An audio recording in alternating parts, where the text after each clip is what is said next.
believe in the ripple effect.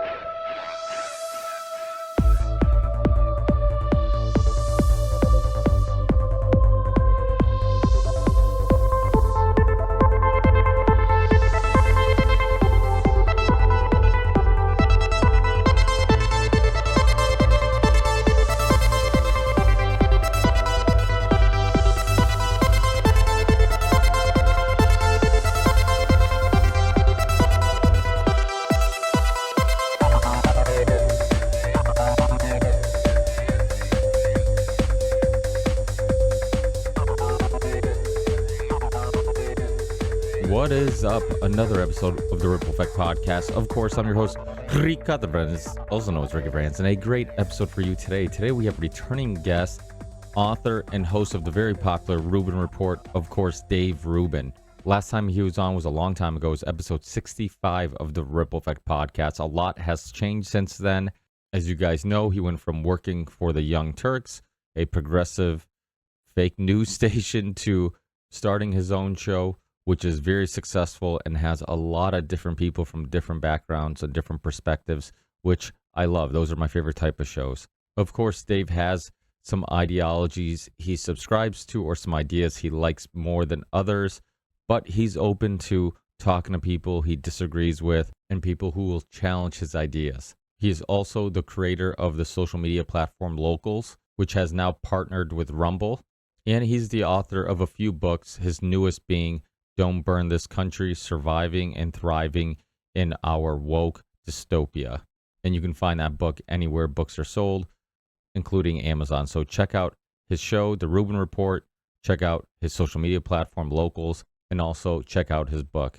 And if you're looking for his last appearance on the Ripple Effect Podcast, episode 65, you can find it on Odyssey, Rumble, and many different places. But one of the easiest ways to find old shows in the Ripple Effect Podcast archives is going to my website, therippleeffectpodcast.com, and you will find a search box on the top right-hand corner, and you can just search any guest that has been on the show, and the audio and video version of the episodes will pop up. So please check that out.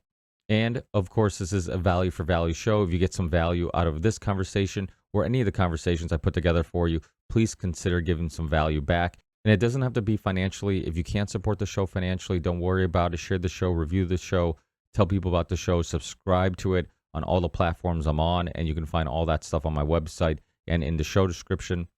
But if you are in a good financial situation and you want to support the show, a couple ways you can do it. We have a Patreon page if you want to support us monthly. And if you do, once a month, I do a Patreon podcast with my Patreon supporters. I have a PayPal account if you want to send a one-time donation. I have a merch store with tons of cool stuff, hoodies, t-shirts. You'll see me rocking out the gear all the time on the shows, on the video episodes, and you'll also see me drinking out of the mugs. Tons of cool stuff, so check out rippleeffectpodcast.com. Click on support, find all this and more. Some of the other ways you can support the show is listening or watching to the Ripple Effect Podcast on Rockfin, which is a video platform. They pay the content creators in crypto.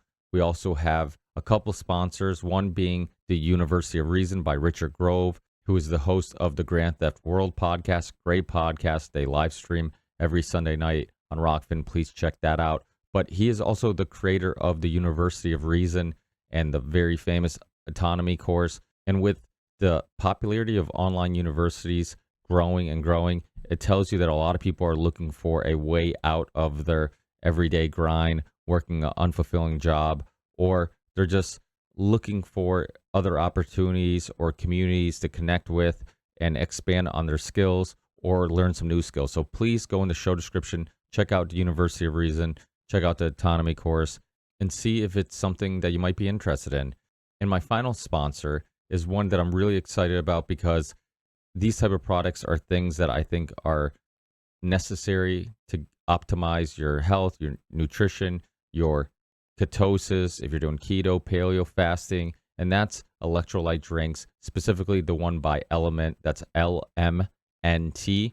And the company was created and founded by a OG in the paleo and keto community. That's Rob Wolf. He's been on my podcast. He's been on just about all the major podcasts. He's written books on health and nutrition. He's done documentaries.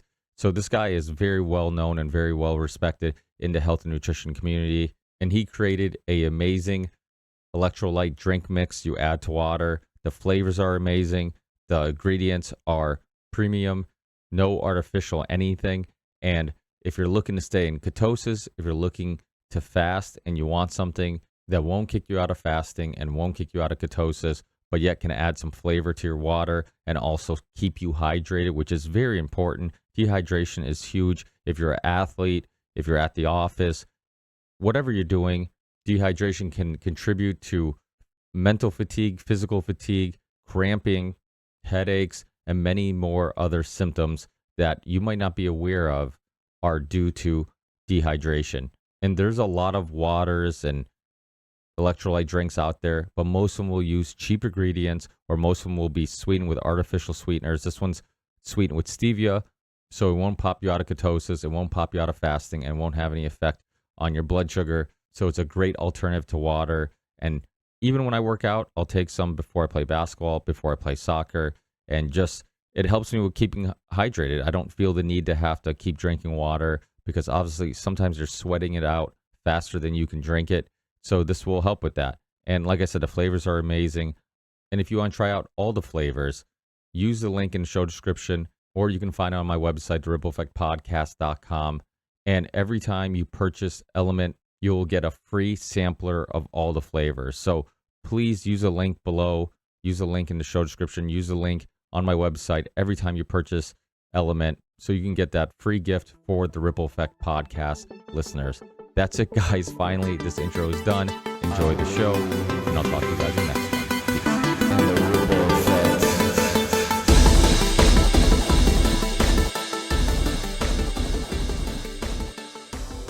Yeah, I was born on a sand planet on the outer rim called Tatooine, right outside of a spaceport called Mos Eisley. Yada, yada, yada. You've seen the movie. No. Yeah, I was a lefty most of my life. As people know, I was part of the Young Turks Network, which is a far left, I would say, propaganda network. I don't think it quite was that hysterically psychotic when I was there, although perhaps it was, and I was so on the inside I couldn't quite see it.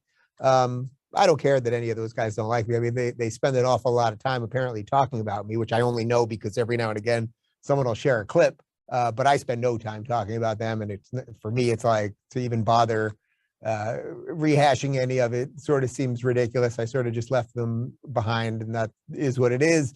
But I moved on to greener pastures. I think I started exploring better ideas than sort of the progressive groupthink and the hysteria of what were the beginnings of wokeness, say 7 years ago or so when I was over there.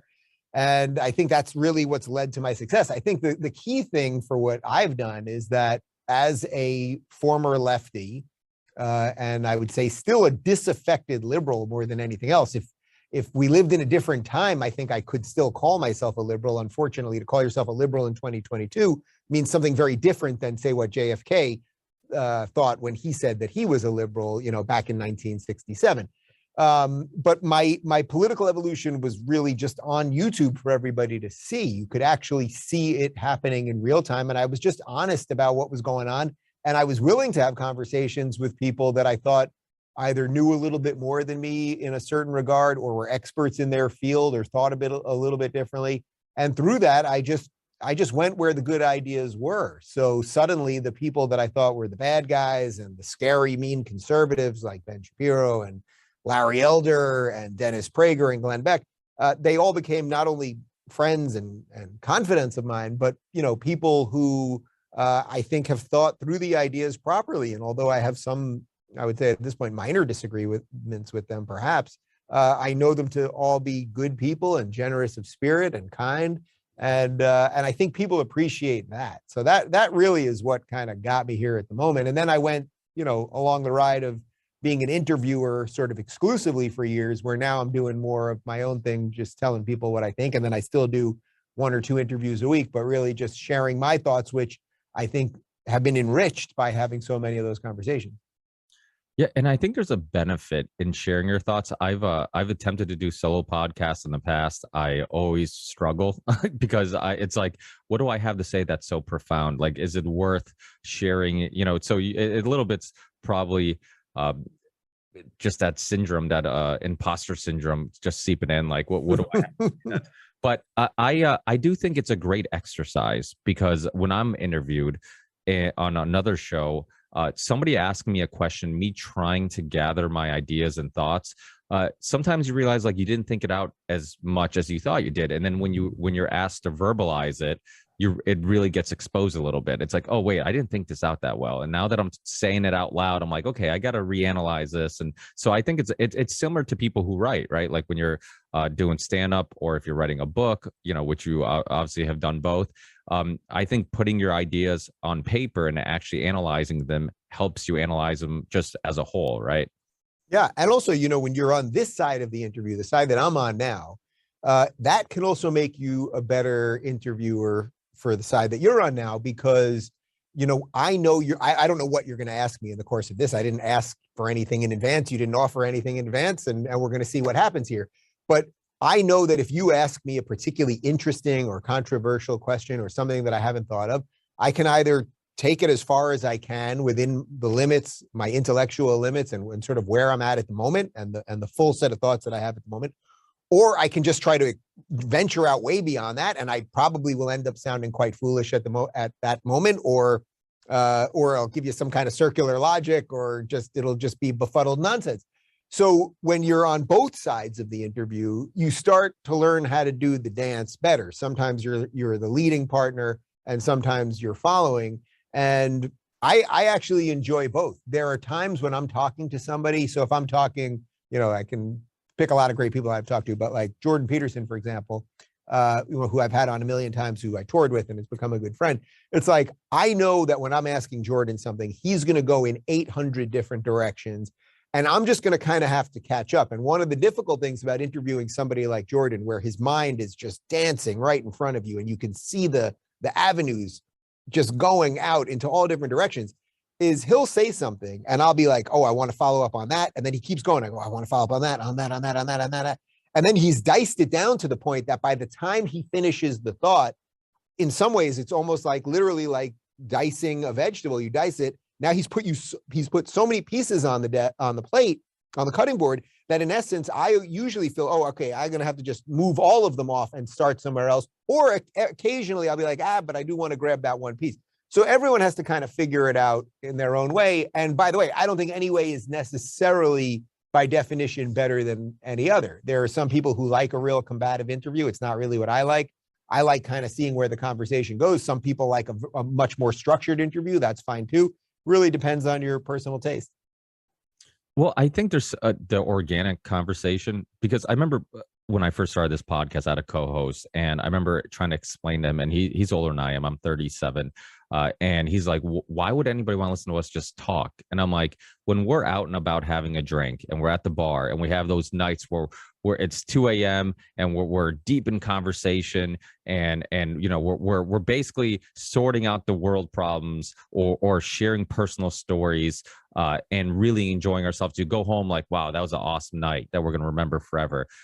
All we're doing is trying to archive that and share it with people, and sharing not just wisdom, but just personal experiences can be of some value to other people. Just the same reason why you listen to music that you relate to, and it makes you feel like you're not alone. It's same thing with personal experiences. And so I think there's a lot that I think the power of conversation is so undervalued. Like people, especially podcasters, because people will look at podcasters and it's like, well, what are you really doing? And it's like, I think it is important to go from like from talking to actually doing something else. But I think, and that's why I called the show The Ripple Effect. I truly believe in the ripple effect. I believe the most dangerous thing is sharing ideas, because that goes much further, and you don't know who you're influencing, and how your influence can change one person's mind, and he can change somebody else's mind, of course, and it continues so on and so forth. And I also love the fact that, like you said, as you're exploring ideas and as you were growing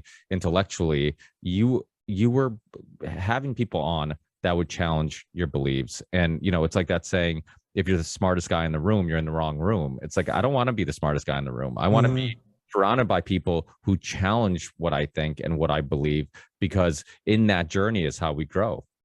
Oh, absolutely. I mean, that my life is a living, breathing example of that. So, I not only believe that, but it's something that I've actually incorporated into almost every part of my life. And now, I get to, from touring with Jordan Peterson to finishing up this book tour where I took Dennis Prager out to a show, and he did some stuff on stage with me, and Larry Elder and Megyn Kelly, and I just finished up with Governor Ron DeSantis, and I get to have these people all be part of the tapestry of what I'm doing right now.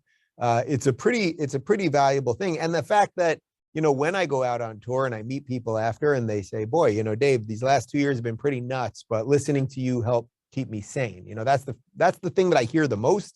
And it's probably my favorite thing to hear, because it doesn't mean, oh, I taught them everything or they believe everything I believe. It's something very different. It's something very much more base, I would say, and probably based, which is like, oh, you kept me sane, meaning like there was a world that we all knew 2+ years ago, and it was pretty good, and we probably all took it for granted, but there were basic truths that existed. 2 + 2 is 4. There are differences between boys and girls. Being non-racist is good enough.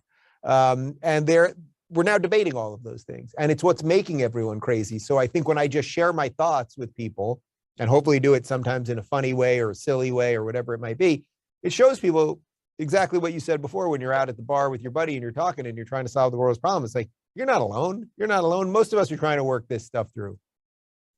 Well, I don't think that debating it, in my personal opinion, I'm very okay with debating these issues. My problem is I would want to debate it to try to meet somewhere in the middle or try to understand somebody else's perspective. Unfortunately, the people we'd be debating most of the time could care less about our perspectives. They just want to force feed us, their opinions and whatnot. And I mean, ideas should always be explored and challenged, and everybody should be open to that. And I'm a big fan of Michael Millerman. He's a professor from Canada. He kind of became famous because he was the one who translated Alexander Dugin his books, and Alexander Dugin is they call him Putin's brain. He's the one who is a big influence in Russia and Putin. And Alexander Dugin, we talked about this. Alexander Dugin got completely banned off YouTube. I mean, he's a philosopher. Why should anybody's ideas, and you've interviewed plenty of people who've been censored, and that's why platforms like yours, I'll plug it for you, Locals is so important, because you gave us a place to expand. I actually started a Locals account. Hopefully I'll be uploading soon, but I am no longer YouTube because I had people on like Dr. Peter McCullough and Dr. Robert Malone before Rogan did, and people like myself and a lot of people in the alternative media community were being censored for just sharing a second opinion. So this like it's all about, and actually I'm ranting, sorry. But that's all right, it's good to rant, so get it off your chest, man. It does, it works. Well, 2020 was a crazy time because it there, like you said, and I feel the same way. Like there's a lot of issues that I feel like I would agree with. You can pick and choose issues and be like, okay, on these ideas I relate maybe to the left, on these ideas to the right, but and I want to believe that they're not the enemy. But 2020 was so traumatizing. I live in Massachusetts. I couldn't watch basketball until recently because the Celtics have been playing so well. I can't not watch it. But I'm much like you. I was one of those guys. I grew up. I would go to the basketball court when sun came up, and I would leave. When the sun came. Yeah, me too. My mother would be like, "Where were you?" I'd be like, "I was playing basketball," and she's like, "No, you've been gone for like 12 hours. Where were you?" I'm like, "No, I seriously been playing." Yeah. and that hopefully one day when I would go down to Florida, we'll play some. Yeah. Come on down. I got a great court, man. Well, I know your knees hurting you. I'm all right. I'm all right. I put the brace on. I look like the old guy with the metal thing. It's all right. It's all right. Well, I heard you tell Isaac Johnson that you could beat him in horse. So, or no, you could give him an S, maybe. Listen, I got a HO off Enos Cantor, so that's pretty good. He's another guy. But I love Cantor. One, he played for both my teams. One of them being yours too, the Blazers and the Celtics. Yeah. And people, this guy, all he did was speak out against China, and then every Celtics game was banned from Chinese television, and everybody's talking about Russia. And I'm not saying that there's not, that's a very complicated situation, and there's many of other interests influencing what's going on, but it's like China gets a pass on this stuff because they control the media.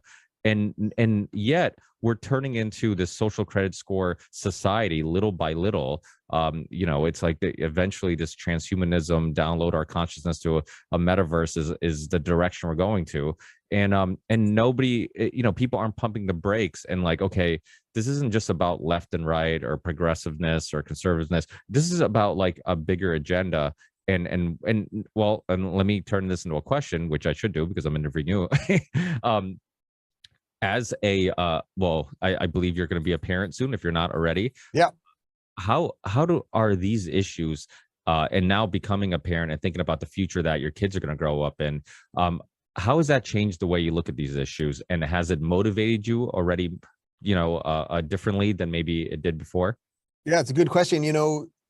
Remember in Terminator 3, not T2, of course, is the most famous one that everyone says is really the best, but in T3, where they flash back and you see when the exact moment they turn Skynet on, is a really great moment, because it's like, what is about to happen if you've seen T1 and T2, Terminator. And it's sort of like, that's kind of what we're doing right now. We know that all this weird stuff is coming: social credit score, ESG, transhumanism, metaverse. We're all living in our phones basically at this point. There's so much weirdness going on right now that we're already living in a bizarre dystopian future. And yet you're right, nobody really pushes the brakes or is like, hey guys, do we really want to end up in the metaverse? I mean, the thing is, my suspicion is, if you really got Mark Zuckerberg in a room, and maybe he had to snort some mushrooms or something, but if you really got him to be honest, I don't think he wants his kids living in the metaverse.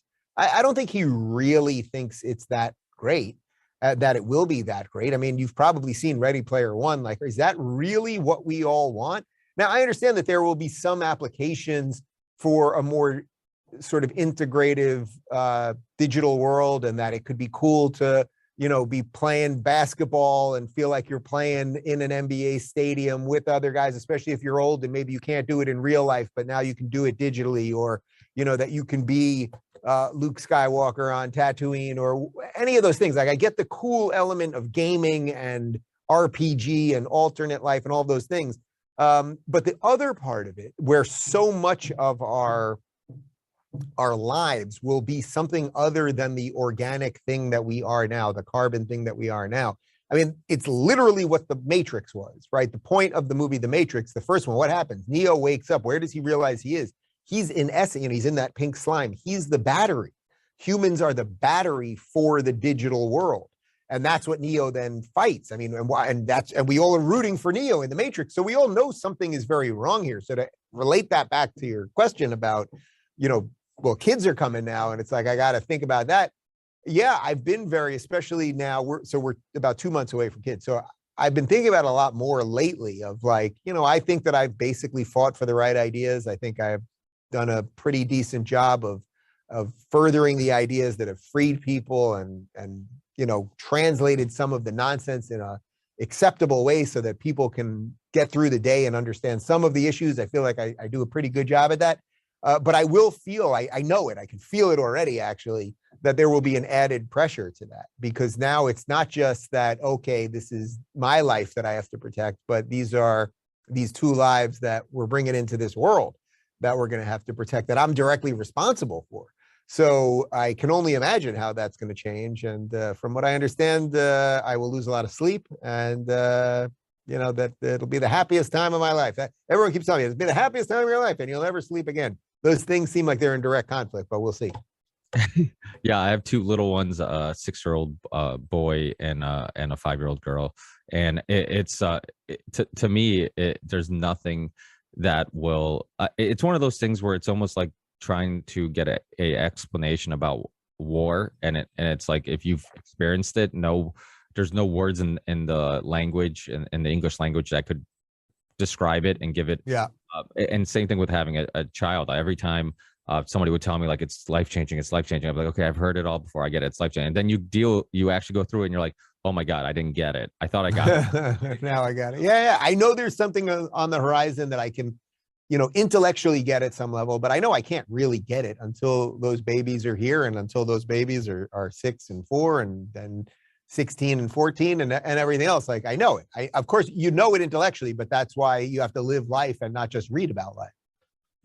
Absolutely. And this, there was a good little interview on Bill Maher with Megyn Kelly a while ago about public schools. And one thing I did like was how it was somebody from the left and somebody from the right coming together to talk about this concern. And it did seem like so many issues that should have been looked at as like, okay, this doesn't make any logical sense because of the hatred for the last president and everything becoming so political and literally everybody's opinions on every specific issue was all based on which political party was for it or against it.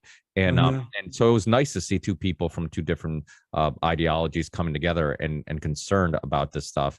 And I'm talking about like the books in schools. I deal with it even locally. My kids are too young, but in the middle school, in a local school, the middle school that they'll eventually be going to, there was books with like basically cartoon porn, and it was as a gay man, they were using this kind of bullshit justification by saying, oh, this is to get kids to be open to these ideas and all this stuff. And it's like, I don't care if it was straight cartoons, like no porn should be in books. And I feel like it's a great way of making people feel like you can't discuss these things because you'll be basically considered insensitive or a homophobe or racist or whatever.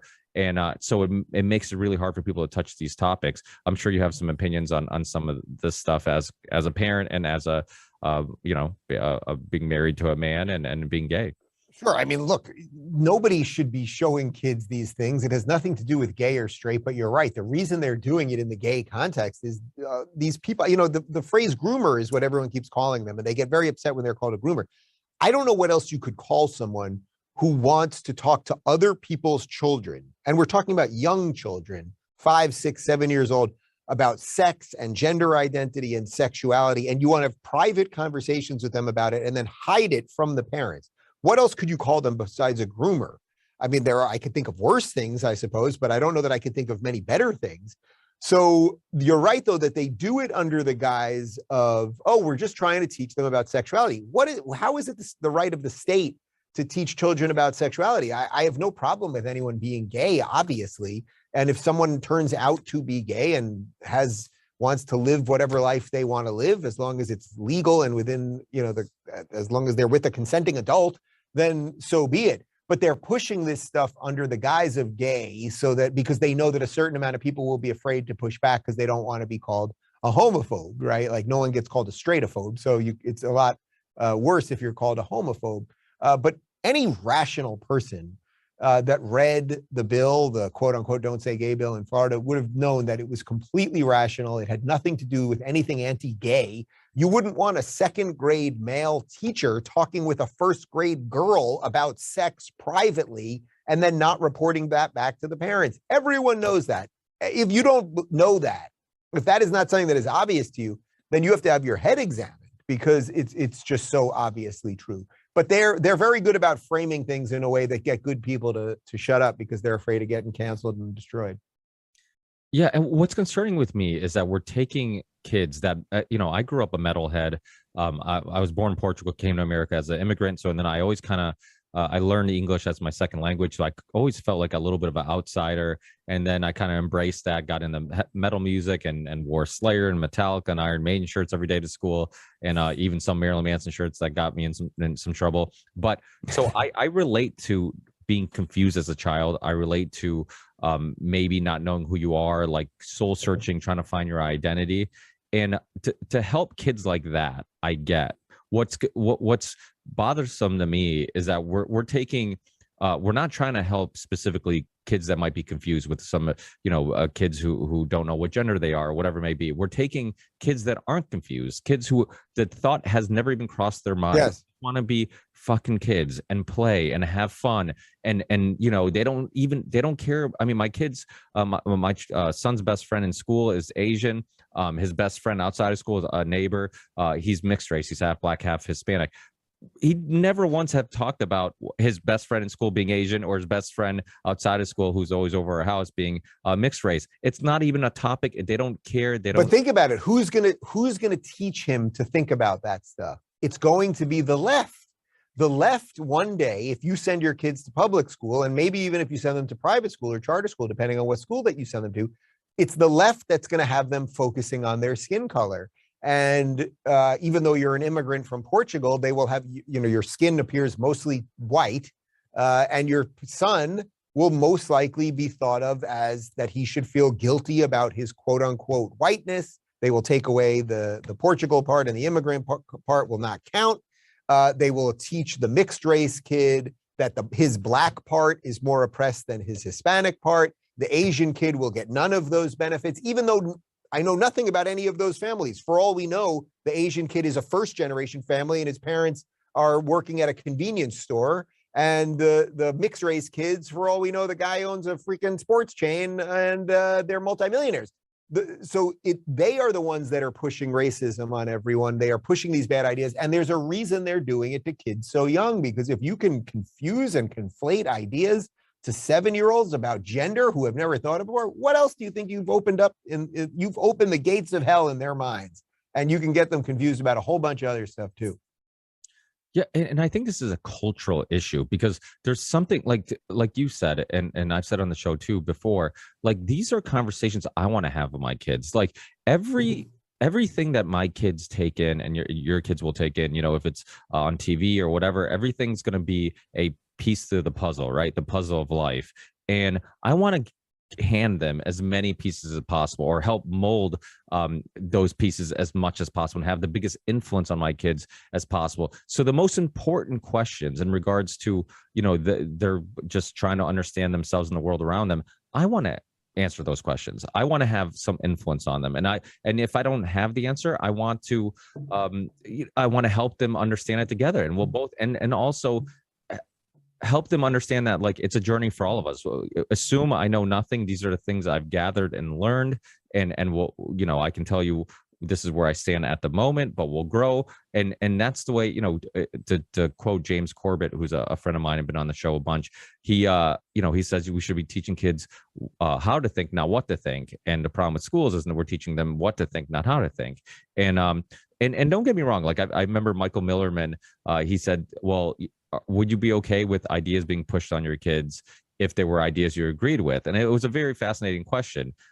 Is that something you think about? Like, do you think maybe some of it is a internal bias that's saying, okay, well, I don't like these ideas because I don't agree with them, but if there are ideas I agree with, I'd be okay with a adult pushing those ideas on my kids? Right. Well, we all have our own biases, but the simple truth is it's not as if you're supposed to just send your kid out into the world, or you should go out into the world with no knowledge and explore every idea as if every idea is on equal merit and every idea has equal, you should be giving equal attention to every idea. So for example, communism, I was going to do the capitalist version, but I'll do communist version is probably better.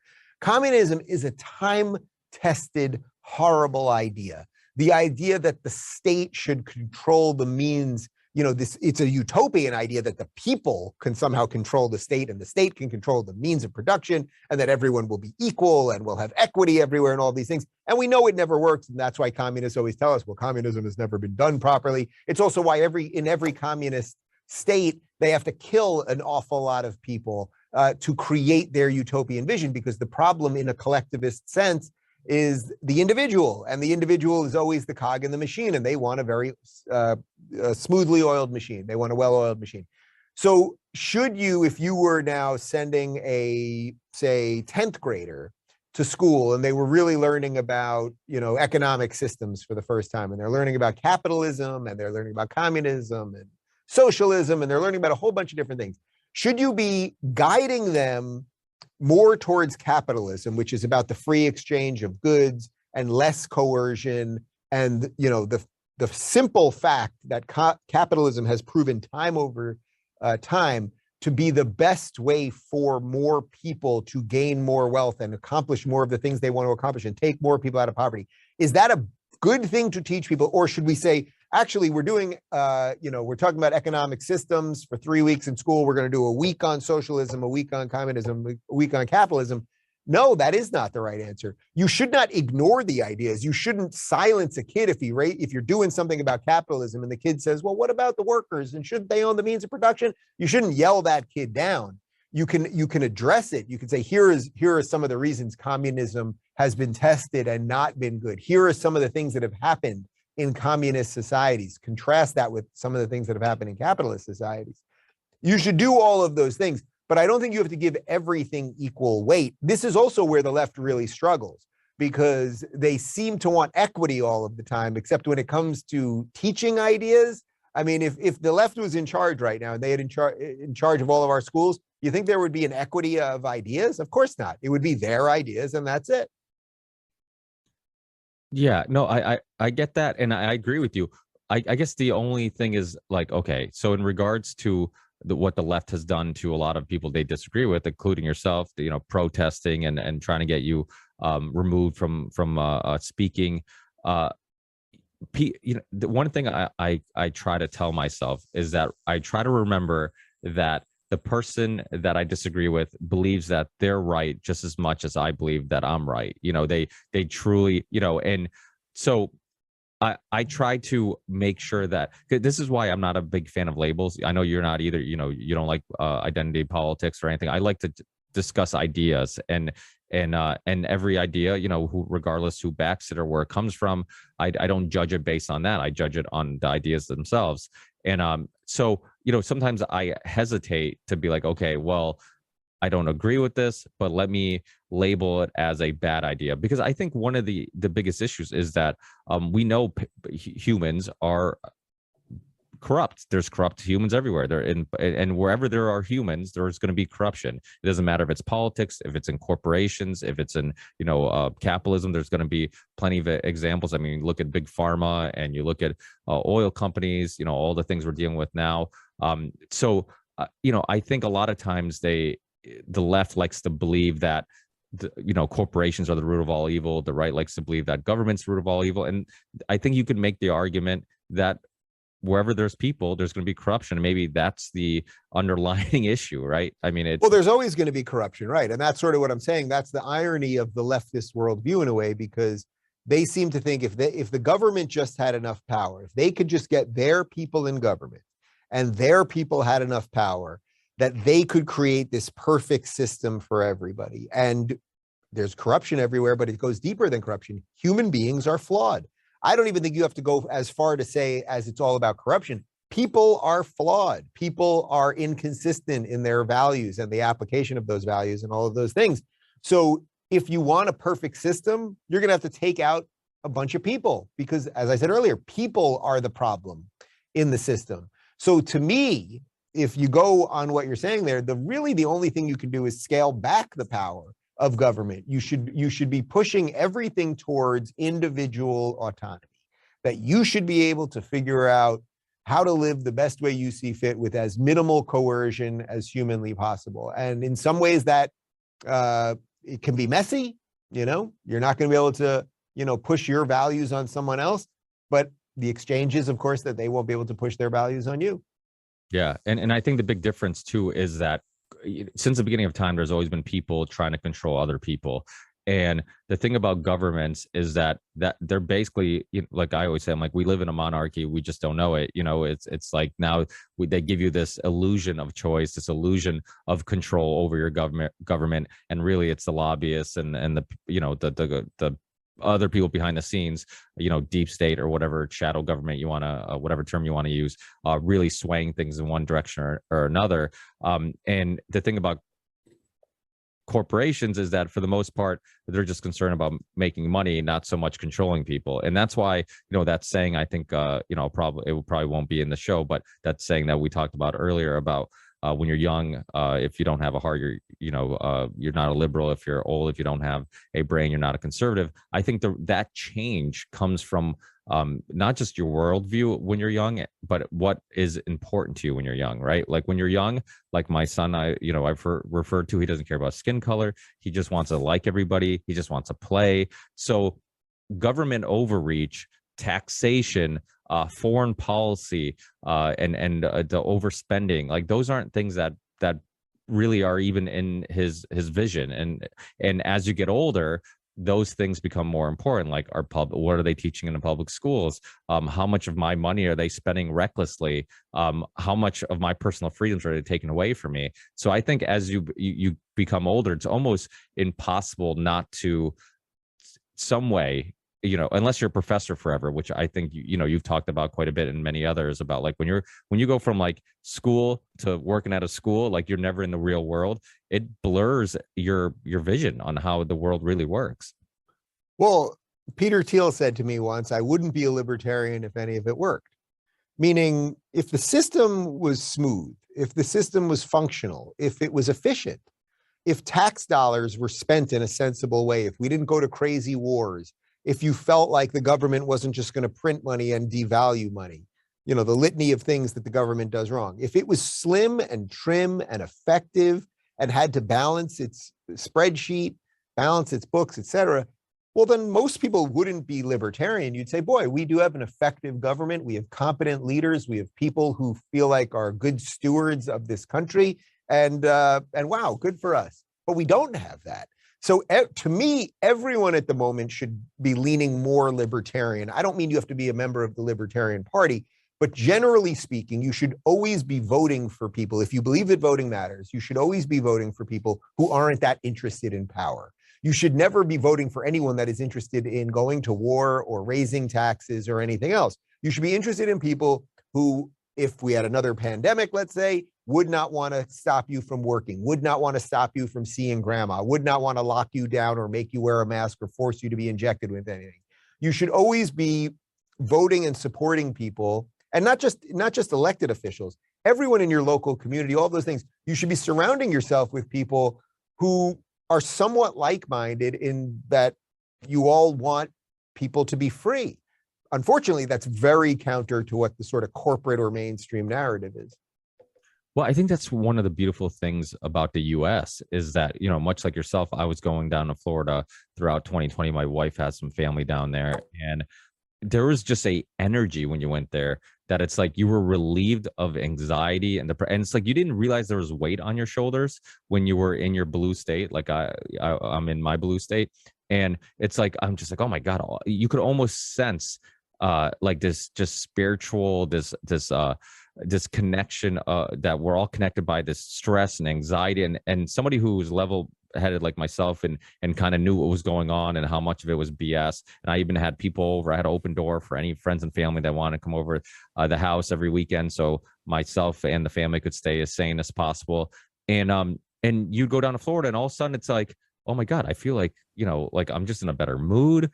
I mean, the sun and everything helps a lot, but being just the weather being better. But there was a like, I think people they don't even realize like how much of their stress was media made. It was because the TV was telling you to be afraid. And it's like, you go down to Florida, it's like the TV is not telling you to be afraid. DeSantis was telling you to do the opposite, live your life and enjoy it. And that's what people did. And it also showed that, unfortunately, the TV, because prior to 2020, I thought that TV was losing most of its power, and social media was. But you know what? I'm doing one of those things where I'm just talking out loud and then reanalyzing it. They're in cahoots together. They were both giving the same message. So they were both just brainwashing and scaring everybody. And if you're in a blue state where you didn't have a opposite perspective telling you not to be afraid, everybody just freaked out, even if there was no evidence that there was something to freak out about. I mean, look, I lived in California for most of the lockdowns. I live in Florida now. I feel like I live in a different country. It's as simple as that. You're right about the energy, about the happiness, the joy, the connection that's happening here, the thriving economy, the house prices, all of the stuff is working here in the best sense of it. And that is not disconnected from the fact that Floridians voted for the right guy in Ron DeSantis, and Ron DeSantis was brave enough to stand up to the machine. But you're also right on what the media did, because there was a real push. What was the phrase that we went from 2 weeks to flatten the curve, and then suddenly, what was the phrase on day 15? The new normal. And everyone was saying the new normal. And once they started saying the new normal, that's when I knew something else was afoot, because it did not make sense to me. What do you mean? What do you mean? 2 weeks ago, we were all fine. Now we have a new normal, and it's being pushed everywhere. And I don't have cable TV anymore, but when COVID started, I had cable TV. And on Sundays, David and I usually watch Golden Girls, which was on TV Land. And there's a ton of commercials on cable, which is one of the reasons I don't have cable anymore. But basically every single commercial was from the FDA or the CDC or the NIH. And it was this very sad music. And it was about social distancing and keeping your distance, and you'll see people soon, and this sad music. And I was like, they are conditioning people to be depressed. The only thing you can do, they're not going to stop, but you can disconnect from them as much as possible. Yeah, well, it was scary. It was scary how many people that I respected or liked or thought were intelligent literally would just play Simon Says. Like, the TV says put on your mask, you would put on a mask. The TV says take off your mask, you take off. I'm like, what changed from yesterday to today besides the TV telling you it's okay? Like, just right hand to left foot, left hand to your nose, stand there, jump up and down, see what happens. You'll be cured of COVID. Yeah, well, without a doubt. I know we're running low on time. So I want to make sure you talk about locals, what sparked that idea, why you decided to, pursue a social media like platform, and go from there. Well, basically, I wanted to do something about the onslaught of censorship that we're all facing, that we all know we're facing. And as I often say, I'm always concerned about the things that I know they're doing to us, but I'm really concerned about the things that I don't know that they're doing to us. So I thought, all right, well, what do I need as a creator? I want a place where I own my videos, I own my audio, I own the user data. If Twitter kicks me off, I can communicate directly with my audience, a slick app where we can get push notifications out to people, where we can live stream from my phone, and create a real community effect. And that's exactly what we did. And we started building it a couple of years ago, and it went really well. It was a lot of work. Actually, most of my work for the last couple of years before we merged with Rumble was more locals focused even than the Rubin Report. But then eventually we did merge with Rumble, and we are building the parallel economy. We're doing it right now. It's happening right in front of our eyes. And I don't think Amazon and Google and Facebook will be the only players. Yeah, no, I agree. I think when one door closes, another one opens. And I think the censorship, if it was mild and it was not so obvious like it has been in the last couple of years, people would deal with it. It's like the convenience of having it on your phone, on your TV. It's on every app store. It's on every smart TV. But it's so over the top. And your show is one of the few shows that are still worth watching on YouTube, just because most of the things I enjoyed have been censored or taken off. I don't know if that's a compliment or not. Most of the things you like got booted. I'm not that controversial. I'm still there. There's a lot of people who have been kicked off YouTube, and because of it, now people are entertaining locals and Rumble a lot more seriously than they have in the past, because they're like, okay, even if I am getting a content creator on YouTube, there's a very good chance that they're giving you a censored version where they're self-censoring, which turns into another issue. Some people are self-censoring. I know Tim Pool and others self-censor a little bit on YouTube because they're just trying to play the game, and it's still one of the most popular search engines. But yeah, thank you so much, Dave. I don't want to take any more of your time. I know you're a busy guy. Hopefully one day we'll be able to play some pickup ball. I've been doing a lot of the knees over toes exercises. I've been changing. Listen, we'll get Enos Cantor. We'll get Jonathan Isaac. Who is your favorite player back? So you're an old school Celtics fan. Are you an old school Blazers fan too? Yeah, well, Scottie Pippen. So when I first got into basketball, I was a big, obviously at the time in the 90s, like the Bulls were awesome. So I'm like, I really like the Bulls, but I always like going against the grain a little bit too. So everybody was a Jordan fan.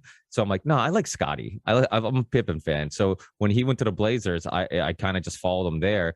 And then the Blazers and the Celtics had a common enemy, and that was the Lakers. So, and then I'm like, okay, I can dig the Blazers. Plus they only play each other a couple times a year. They're never going to play each other in the finals most likely. I'm like, and I was such a basketball fan that it gave me another team to watch because I couldn't get enough basketball. So it just right.